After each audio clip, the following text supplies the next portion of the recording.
Hello friends, math का practice set हल करने वाले हैं। चैनल पर नए हो तो चैनल को सब्सक्राइब कर लें। तो चलिए वीडियो शुरू करते हैं। पहला क्वेश्चन है, 5 वर्ष पूर्व पिता की आयु पुत्र की आयु की 4 गुनी थी। 15 वर्ष बाद पिता की आयु पुत्र की आयु की 2 गुनी हो जाएगी। पिता और पुत्र की वर्तमान आयु ज्ञात कीजिए। तो वर्तमान आयु बताना है। इस क्वेश्चन को अनुपात में हल करेंगे। क्वेश्चन में दिया है 5 वर्ष पूर्व पिता की आयु पुत्र की आयु की 4 गुनी है, तो इसका अनुपात बना लेंगे। अनुपात हमारा पिता की आयु 4 गुनी है और किसकी आयु के, पुत्र की आयु के 4 गुनी है। तो पुत्र की अगर 1 है तो पिता की 4 हो जाएगी। और फिर दूसरा अनुपात जो है वो दिया है 15 वर्ष बाद। 15 वर्ष बाद 15 वर्ष बाद पिता की आयु पुत्र की आयु की 2 गुनी हो जाएगी। तो पिता की आयु 2 गुनी है किससे, पुत्र की आयु। तो ये दोनों अनुपात बन गए। पहले हम इनमें क्या करेंगे, इनको जो अंतर है इनके, तो अंतर को हम बराबर कर लेंगे। पुत्र की आयु में अंतर 0 है और पिता की आयु में अंतर 2 का है, तो हम इनको अंतर बराबर कर लेंगे। तो जो 15 वर्ष पूर्व का अनुपात है इसमें हम 3 से गुणा कर देंगे। तो 3 दूनी 6 हो जाएगा। अनुपात 3 एकम और 3 हो जाएगा। और ऊपर हमारा जो दिया था वो अनुपात था 4:1 का अनुपात था। अब इसमें भी अंतर 2 का है और इधर 4 और 6 में भी अंतर 2 का है। तो ये जो अंतर आया है 2 का, 2 अनुपात का जो अंतर है वो कितने वर्ष के बराबर है, 5 वर्ष पूर्व क्वेश्चन में है, 5 वर्ष पूर्व और 15 वर्ष बाद। तो कुल कितना हुआ, 20 वर्ष का अंतर है 2 अनुपात में। तो 20 वर्ष का अंतर, 2 अनुपात बराबर 20 वर्ष। तो 1 अनुपात कितने के बराबर हो जाएगा, 1 अनुपात हो जाएगा 20/2। काट देंगे, 2 एकम 2, 2 दहा 20, तो कितना आ जाएगा 10 वर्ष। 1 अनुपात 10 वर्ष के बराबर है। तो अब 5 वर्ष पूर्व वाले अनुपात में हम रख लेंगे। तो पिता की आयु थी, पिता का अनुपात था 4, तो अनुपात था 4, तो 10 से गुणा करेंगे तो 40 वर्ष हो जाएगा। 40 वर्ष पिता की उम्र 5 वर्ष पूर्व, और 10 और 1 की गुणा करें 10 एकम 10, तो पुत्र की आयु 10 वर्ष थी। कब, 5 वर्ष पूर्व थी। तो 5 वर्ष बाद में कितना हो जाएगा, तो 5 प्लस कर देंगे 40 और 5 45 वर्ष हो जाएगी पिता की, और पुत्र की हो जाएगी 10 में 5 जोड़ देंगे तो 15 वर्ष। तो आंसर जो हमारा, पिता की उम्र 45 वर्ष और पुत्र की उम्र 15 वर्ष। आंसर हमारा ऑप्शन बी सही हो जाएगा, 45 वर्ष और 15 वर्ष।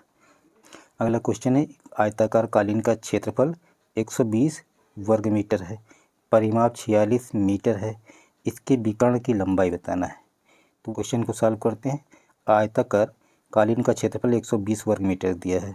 तो किसी आयत का जो क्षेत्रफल होता है वो होता है लंबाई गुणे चौड़ाई। तो ये बराबर कितना दिया है, 120 दिया है। और परिमाप दिया है, परिमाप बराबर क्या होता है, 2 लंबाई प्लस चौड़ाई, ये बराबर है 46 मीटर दिया है। तो हम अगर इसमें काट दें, 2 से काट दें, 2 को काट देते हैं तो 2 और यहाँ आ गए 2 दूनी 4 और 2 3 6। लंबाई प्लस चौड़ाई कितना हो गया, 23 हो गया। लंबाई और चौड़ाई का योग 23 है और लंबाई और चौड़ाई का गुणनफल 120 है। ऐसी 2 संख्याएं जिनका गुणा किया जाए तो 120, अगर जोड़ दिया जाए तो 23 हो जाए। ऐसी 2 संख्याएं कौन सी हैं, 15 और 8। 15 का गुणा 8 में किया जाए तो 120 हो जाएगा, और 15 और 8 जोड़ दिया जाए तो 23 हो जाएगा। अगर ऐसे नहीं निकल पा रहा है तो हम 120 के क्या बनाएंगे, गुणनखंड कर लेंगे। 120 के गुणनखंड करेंगे तो ये बराबर 2 से काट देंगे तो 60 आ जाएगा। फिर 60 को 2 से काटेंगे तो 30 आ जाएगा, और 30 को 2 से काटेंगे तो 15 आ जाएगा। तो 2 दूनी 4 दूनी 8, 15 और 8, 15 और 8 में 2 गुणनखंड प्राप्त हो गए। विकर्ण बराबर होता है, विकर्ण का सूत्र क्या होता है, विकर्ण बराबर होता है लंबाई का स्क्वायर प्लस चौड़ाई का स्क्वायर रूट में। अब लंबाई है 15, 15 का स्क्वायर करेंगे 225, और प्लस चौड़ाई 8, 8 का वर्ग करेंगे तो 64 आ जाएगा, और इनका रूट लगा लेंगे। ये बराबर हो जाएगा, जोड़ देंगे दोनों को तो 289।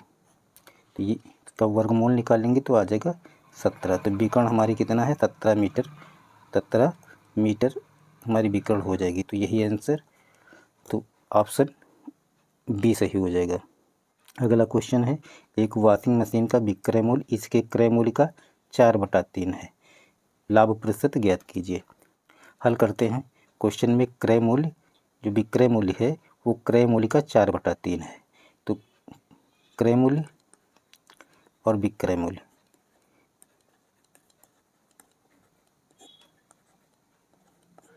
प्रश्न के अनुसार क्रय मूल्य फ्रैक्शन में दिया है तब ये ऐसे हल किया जा सकता है। फ्रैक्शन में नहीं दिया, अगर परसेंट में दिया है तो भी हम फ्रैक्शन में बदल के हम इसको हल कर सकते हैं इसी तरीके से।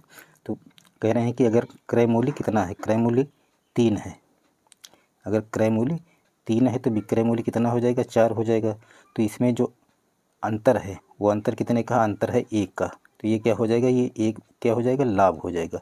अब तो एक जो लाभ है वो किस पर काउंट होगा, क्रय मूल्य पर काउंट होगा। तो 1 बटा जो 1 का लाभ है वो कितने पर है, क्रय मूल्य पर होता है। लाभ क्रय मूल्य पर होता है तो बटा 3 कर लेंगे क्रय मूल्य और गुणा 100। हल कर लेंगे तो ऊपर 100 और 1 की गुणा करेंगे तो 100 और बटा 3 प्रतिशत।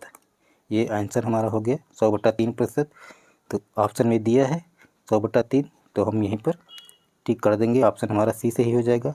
यदि टमाटर की कीमत में 25% की वृद्धि हो जाए और सुधा टमाटर पर केवल 15% अधिक खर्च करना चाहती है तो सुधा द्वारा प्राप्त टमाटर की मात्रा में कमी के प्रतिशत की गणना करनी है। तो हल करते हैं। टमाटर का पहले मूल्य 100 था और 25% की वृद्धि हो रही, 25% की वृद्धि हो रही, तो 100 का 125% निकाल लेंगे तो हो जाएगा ये 125। टमाटर का मूल्य पहले 100 रुपये था, अब 125 हो गया। तो सुधा पहले 100 रुपये खर्च करती थी टमाटर लेने में, अब मूल्य में वृद्धि हुई 125 हो गया है।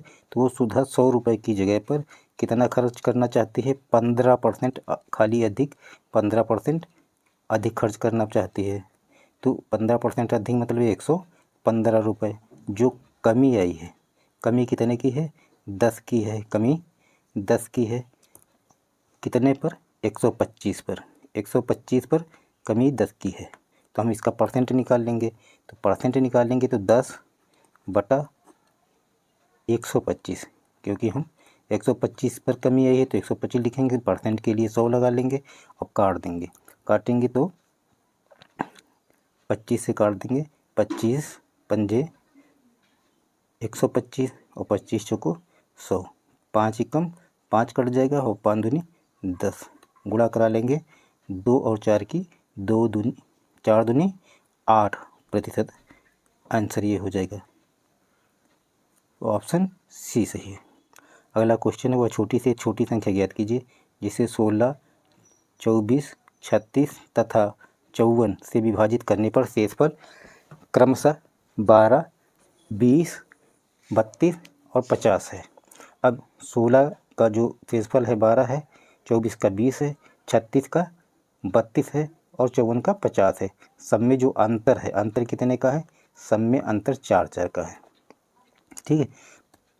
अब हम क्या करेंगे, तो जो संख्याएं दी हैं उनका हम पहले लासा निकालते हैं।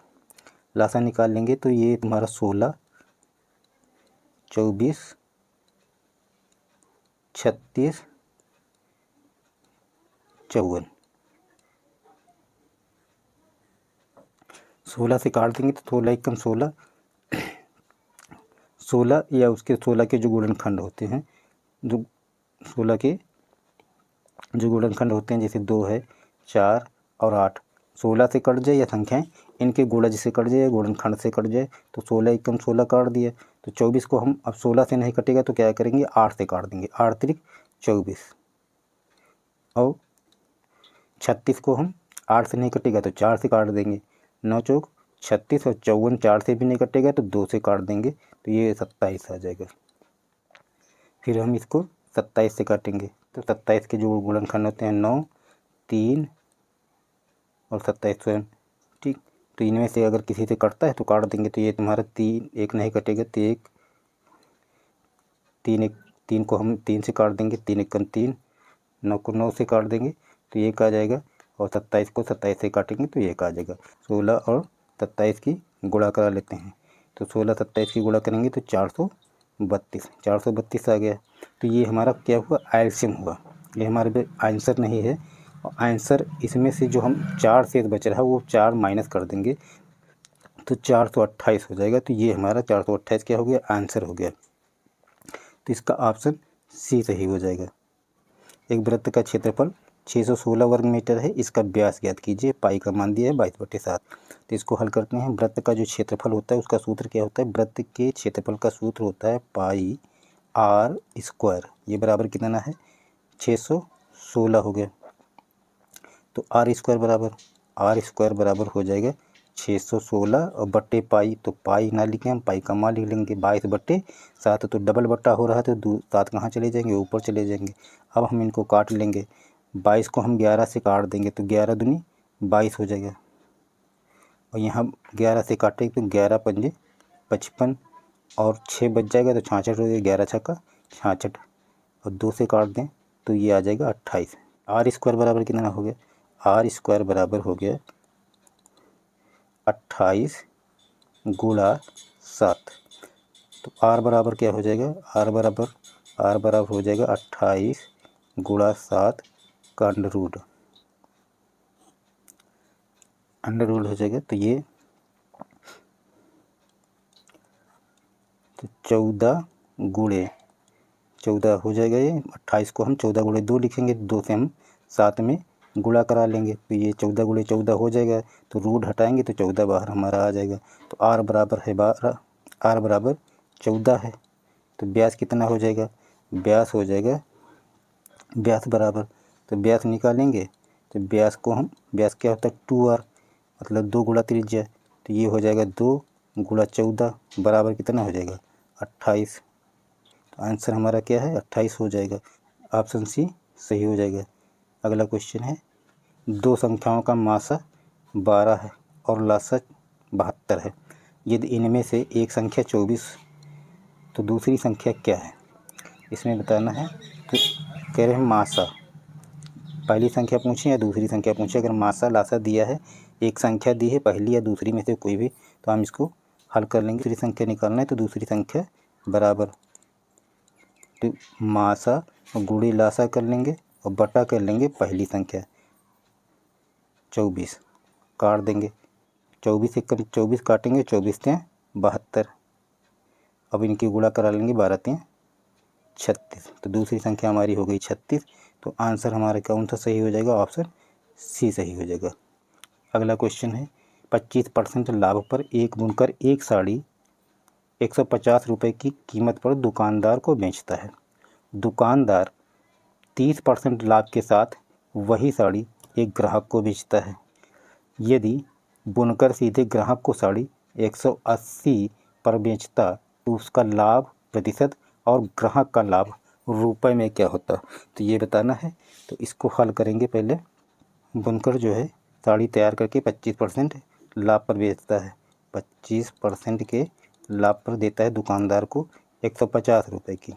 दुकानदार क्या करता है, 150 पर 30% का फ़ायदा लेता है और ग्राहक को बेच देता है। तो 150 का 130% निकालेंगे तो कितना निकलेगा, 195 रुपये। 125% 150 रुपये, तो 150 का हम 100% निकाल लें तो 150 से 150 ये कितना है, ये है 125%। तो हमको 100% चाहिए, तो 100 ऊपर 125 नीचे कर लेंगे तो 25 बन जाए 125, 25 छक्का 150, 150 हो जाएगा। अब 5 से इसको काट दें तो 5 एकम 5 दूनी 10, 20 आ जाएगा। इनकी गुणा करा लेंगे तो ये हो जाएगा 6 दूनी 12, 120। जो साड़ी की कीमत है वो कितनी है, 120 रुपये है।